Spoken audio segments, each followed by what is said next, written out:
everybody, it's Miss White, and I'm so excited to present to you Manga Time.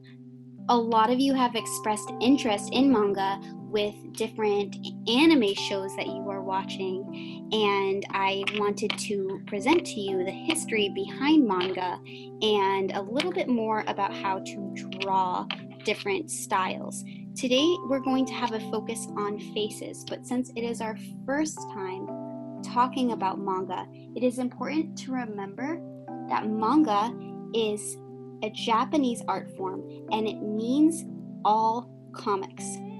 It's pronounced manga, and it's different than anime because anime is referring to animation, the filming of the manga. So to get started on our faces, we are going to make 3 different kinds with 3 different views and 3 different styles. Something very important to remember is that there's no right or wrong way to do manga. There's a whole lot of styles and genres going from everywhere from cute to scary. There is no right or wrong way to do this. It is all about your personal interest, your personal style, and what you think will be the best to tell the story you want to tell. Now, before we move on to bodies, before we move on to planning a story, making the story happen, we are going to learn the very basics of drawing manga faces. I am going to do 3 views for you today, and the way that I like to do manga faces might be different from what you will prefer. And if there's anything that you want to change up, feel free, because it's all about your personal art style. I'm just showing you one way out of the hundreds and thousands of ways that you can make this happen. The way I always like to get started is I like to get started with basic circles. And these circles don't need to be perfect. In fact, we're going to go back in and erase them later. The reason why I'm doing 3 views is because I want you to get an idea of how to make characters looking in all sorts of directions. Also, how to make characters of all different styles. I don't want to just do one style because I want you to understand how to do a wide variety of characters. I'm going to try not to draw too light here, even though the spirit of manga does evolve and you're going to do a lot of erasing, reworking, because if something isn't working for you, you can change it to your liking. I'm going to show you first a person looking to the left. That is this way. So a person looking that way, a person looking forward, and a person looking to, you know what, not just to the right. They're going to be looking upward this way. Those are the 3 directions of the 3 heads I'm going to show you how to make. Starting off with our circle, this is going to be where the brain of the character is. The biggest part is the cranium, the brain. And wherever direction you're going to have it face is the direction you should make the halfway point. So because this person's going to be facing towards us, I'm going to make a line nicely down the middle. And yes, you want to extend it. I'll go a little bit harder so you can see. You want to extend it below the circle because that's how long the face is going to be. If we were doing a child or a teenager, the face would be a little bit shorter than if it were to be an adult. So I'm going to have my character facing this way, which means my halfway point will be a little bit curved facing that way. And let's make this one a child. So it'll be a little bit shorter. This one could be longer because it'll be an adult. And then if I'm looking up and this way, well, it's going to be curved. And really picturing it is up and looking that way. That's how we get started here. Circle, viewpoint that way. Circle if it's coming towards us, and then circle. You might notice that this line's not quite straight, but that's okay because the spirit of manga is a lot of movement and action. Just like when we learn in class, there's a halfway point. This is where our eyes are going to go. So picture the bottom of these circles as the halfway line, the eye line, which means that the chin will go halfway under, and under. I like to start off with where the ears are going to go, and how we decide where the ears are going to go is to make 2 lines on the sides of your circles here. If you want it to be a wider face, with bigger cheeks, you'll make these lines more straight, like this. Because then when we move down the cheeks, they will be wider. If you want it to be a narrow face, then you can curve these lines on the side in a little bit so that when we connect, they'll be slightly thinner. Okay? And you could just kind of see what works for you.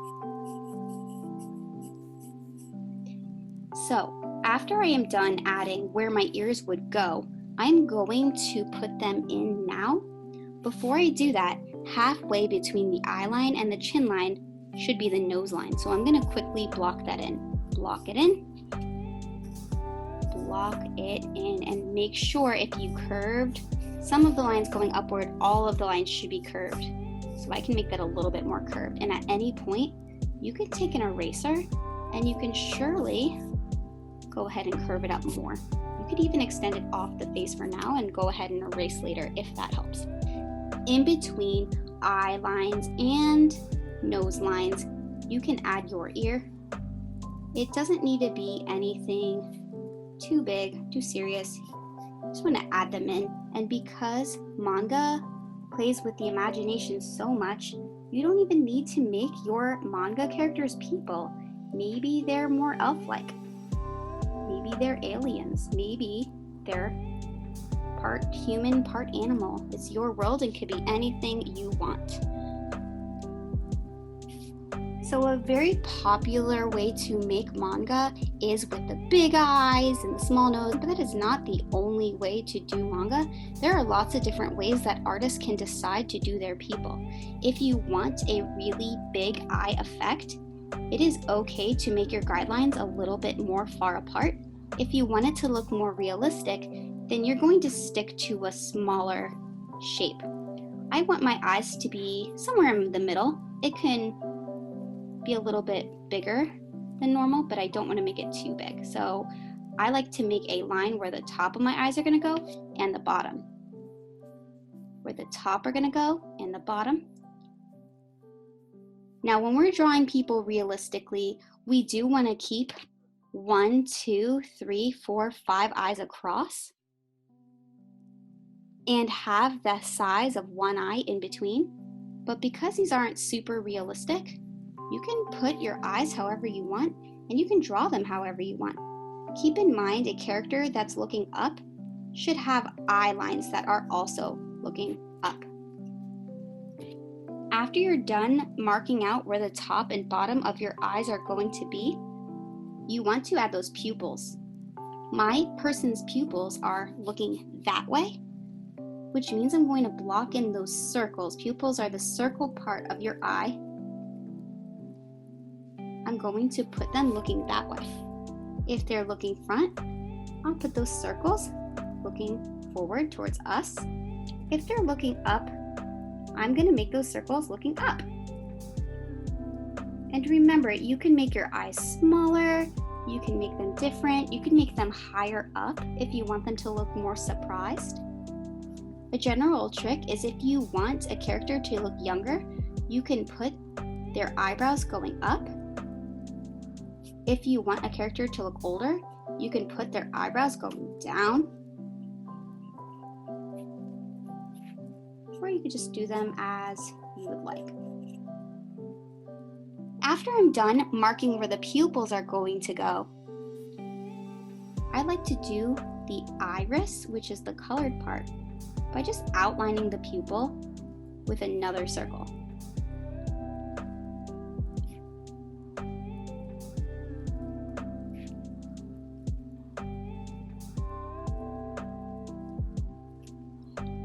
Then I round off the eye. It doesn't need to close all the way. Now I'm going to zoom in on some eyes that we can do. There are a couple parts of eyes here. So I'm going to do the tops, and I'm going to do the bottoms, and this is eyes that are really up close. After we do the tops and bottoms, you fill it in with a circle, and that will be for the pupil. Then you go on the outside of the pupil with another circle, which will be your iris, which is the colored part of your eye. Then you're going to extend your lash line. Lash lines are those areas on top. They can be curving up, okay? Or they could be curving in a different way if you'd like. I like to curve mine up. You could even hint where the bottom of the eye is. You don't have to go all the way. You'll kind of sketch it in. To make eyes look super realistic, you need to show light hitting your eye because eyes are very glossy and they're wet. So in order to show this reflection of light, you want to add areas that are going to be really light. So pick one side of your eye that you're going to leave white circles, and you don't want to just make one. I like to go to the other side, kind of have it go into my pupil, and pick another part that's going to be white because it shows that light's hitting. Then I'm going to decide what part of my eye is going to be dark and what part of my eye is going to be light. I'm going to decide that the tops are going to be dark. So everywhere that's not that white part, I'm going to shade in pretty dark. And then as it gets to the bottom, it's going to be a little bit lighter. You could also do the opposite where it's light on top and then dark on the bottom. But it just gives it that contrast and makes it really interesting if you decide light areas and dark areas. So this area is dark, and then at the bottom, this area is going to be light. With the pupils, you want to fill them in with black. So pressing down a little bit harder, you fill it in dark, leaving those white spaces where the light's supposed to be. If you accidentally go over it, you can always put it back in. And then I'm going to fill in my pupil, the dark part of my eye, for eye number 2.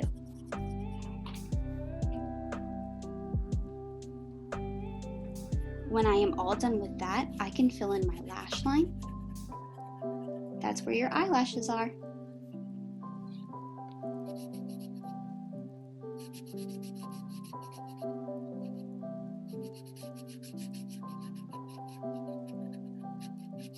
And then I can even hint a little bit of an eyelid. Does not need to go all the way. And when you're done, you want to round everything off. Make sure that the eye is nice and even. Erase any parts that don't quite look right to you. And that is how I like to make eyes. So now that we got an idea of how it can look up close, I am going to do this to all 3 of my faces. I want to make sure that those eyes are really circular. So I'm going to decide what area is dark and lighten it up at the bottom, leaving some areas that are slightly lighter than others. Dark and light. It's all about playing with dark and light to get that contrast. I need to define my lash line a little bit here. Fill in my pupil. Decide where dark and light will go. Now I'm doing this on a really small scale, but you can get an idea of what I'm doing by looking at these eyes right here.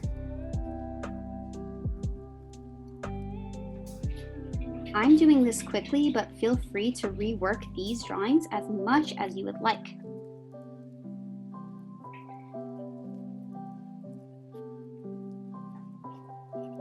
Just like there are many different styles that we can draw our eyes in, there's also many different styles of noses. Some of us might want to add just a little triangle, and depending on where you want to put the triangle is up to you. You can put it higher up for a more younger kind of cartoony effect. If you want it to be a little bit more realistic, I recommend keeping it on the nose line. You can move it down. You could do a half triangle, or you could do something a little bit more developed. It's up to you. For this one, I'm going to choose to make it a little bit more developed by following my brow line and moving it up that way. Maybe I could hint a little bit of a nostril. This one, maybe I'll just keep it a line or a dot. You can do your nose any way you want. Maybe I'll just do a little triangle for this one. And notice, since this one is looking up, I made the nose tilted up as well. And I'm going to erase these guidelines when I'm done. Mouths are really fun to do in anime because you can just leave it as a line. I know we say a lot of the time not to just leave things as a line, since we have an upper lip in real life, we have a bottom lip, but in anime and manga, it is all up to you when you are making your story, your designs. So maybe this one, I'll leave it as a line. Something really cool about manga is it does play a lot with emotions. So maybe I'll make this person a little bit sad. But then maybe this person, they see a star up in the sky, so they're happy. And maybe instead of just doing a simple line for this one, I can add a little bit of the bottom lip, a little bit of a top lip. I don't even have to fill in the whole thing.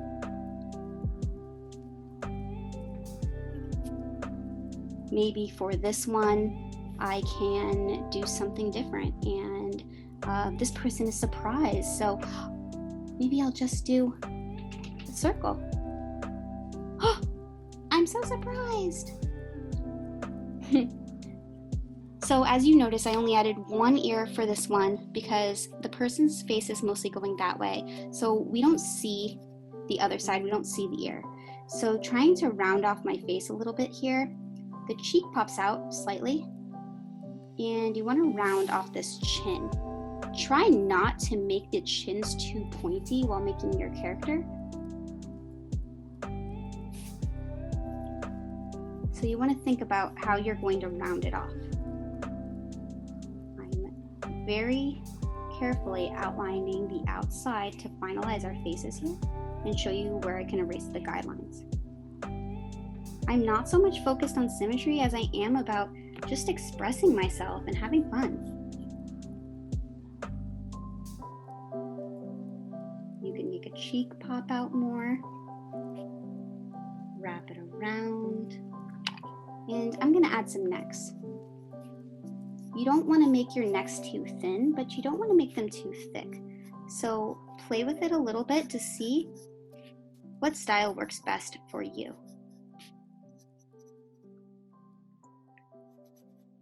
After you're done blocking out all the parts of the face and you're happy with it, you can start to add other designs like hair.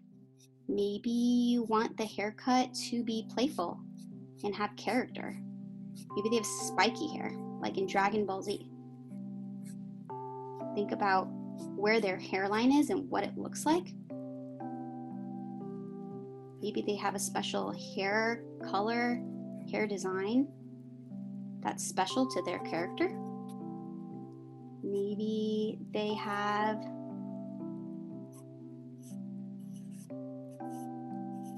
creative hair, different items that we can put, like a headband.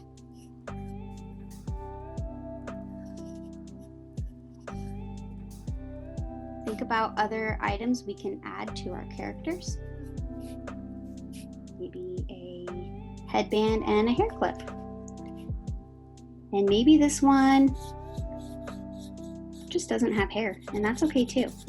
You can play around with shading.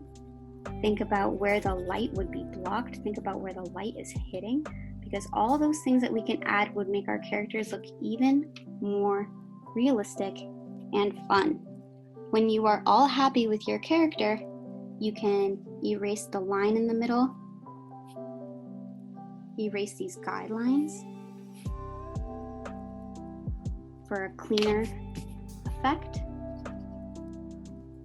I'm going to move down this hairline.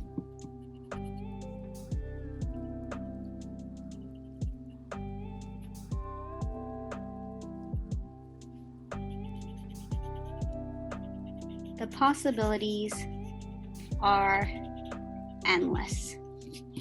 I hope you enjoyed this tutorial on drawing manga faces, and the next time we meet again, we will be going over how to draw bodies. I hope you enjoyed.